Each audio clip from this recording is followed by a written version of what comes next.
गीता जी का चौथा अध्याय, श्लोक संख्या 31।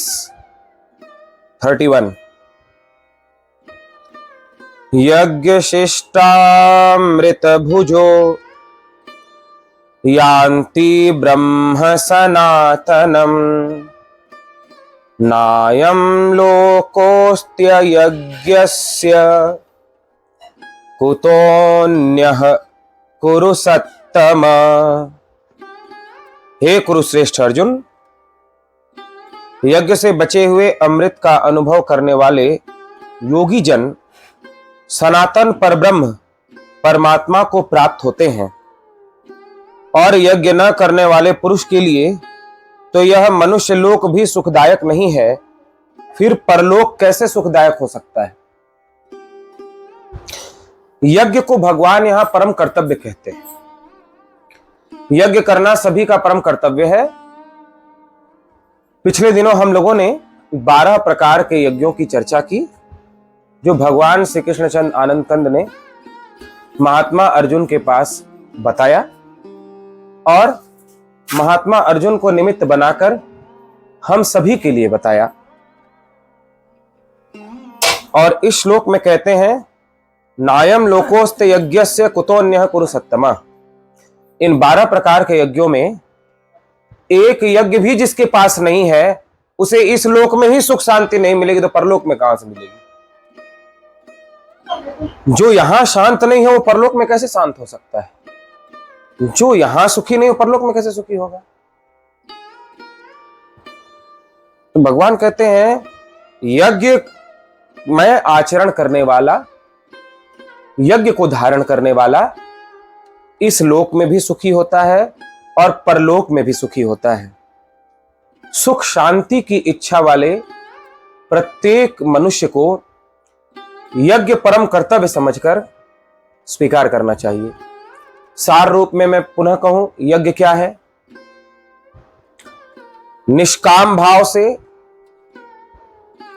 ममता रहित होकर, यानी अपना न मानकर केवल परमात्मा की प्रसन्नता के लिए शास्त्र में जो विधि बताई गई है, उस विधि के अनुसार, गुरु के अनुसार, धर्मानुसार कर्म करना यज्ञ कहलाता है।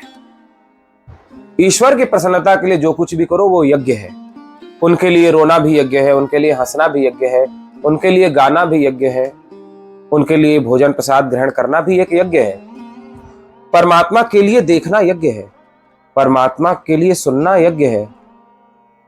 इसलिए तो गुरुदेव ने भी गाया है, मेरे आए नहीं कोई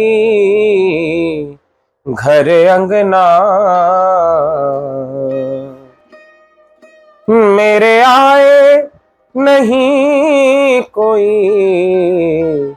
घर अंगना, मेरी श्याम से लगी काहू से ना लगी, मेरी राम से लगी काहू से ना लगी। काहू की न सुनूं मैं, काहू की न बोलूं, काहू की न सुनूं मैं, काहू की न बोलूं, काहू की न देखूं मैं, काहू की न गूनूं। देश विदेश जगत से न्यारो, सोना नहीं जी मोरा जगना, मेरी श्याम से लगी काहू से ना लगी। मेरी केवल भगवान से प्रीत है, मेरी भगवान से ही लगी, और किसी से मेरी कोई प्रीत नहीं है। न मैं किसी का देखता हूं, न मैं किसी का सुनता हूं, न मैं किसी का बोलता हूं। वही बोलता हूं जिससे मेरे प्रभु प्रसन्न होते हैं, वही सुनता हूं जिसमें मेरे प्रभु का नाम, मेरे प्रभु का चरित्र हो, वही खाता हूं जो मेरे प्रभु का प्रसाद हो, वही करता हूं जो मेरे प्रभु की सेवा हो। हर चेष्टा परमात्मा के लिए करना यज्ञ कहलाता है। भगवान का कहना है कि जो ईश्वर की प्रसन्नता के लिए नहीं जीता यानी यज्ञ नहीं करता, भगवान के लिए जीना ही यज्ञ है। तो जो भगवान के लिए नहीं जीता या भगवान से जिसको प्रेम नहीं है, ईश्वर को रिझाने के लिए, प्रसन्न करने के लिए जो नहीं जीवन जीता, कहते हैं उसे इस लोक में ही शांति नहीं मिलेगी तो परलोक में कहां से मिल सकती है। किंतु यज्ञ शिष्टा अमृत भुजो यान्ति ब्रह्म सनातनम, जो यज्ञ से बचे हुए अन्न को ग्रहण करता है वह समस्त पापों से मुक्त हो जाता है।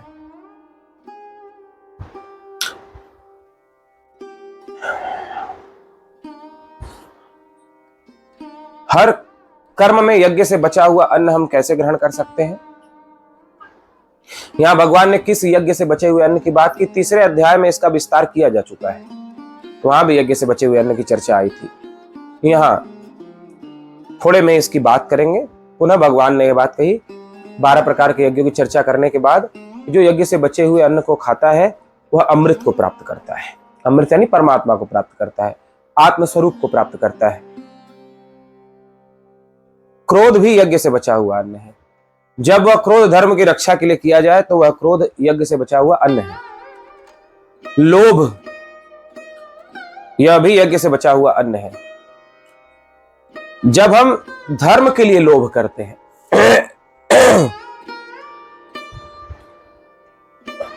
कि धन से धर्म करेंगे,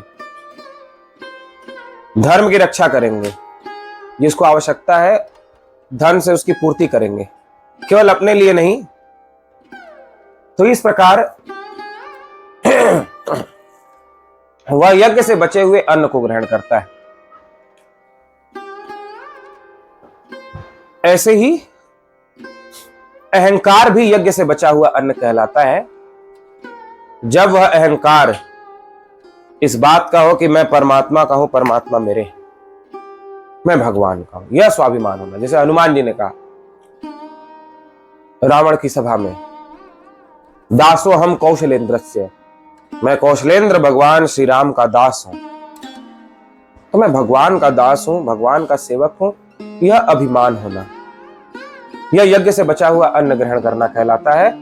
अस अभिमान जाय जनि भोरे, मैं सेवक रघुपति पति मोरे, मैं सेवक हूं और भगवान मेरे स्वामी हैं, यह अभिमान होना चाहिए।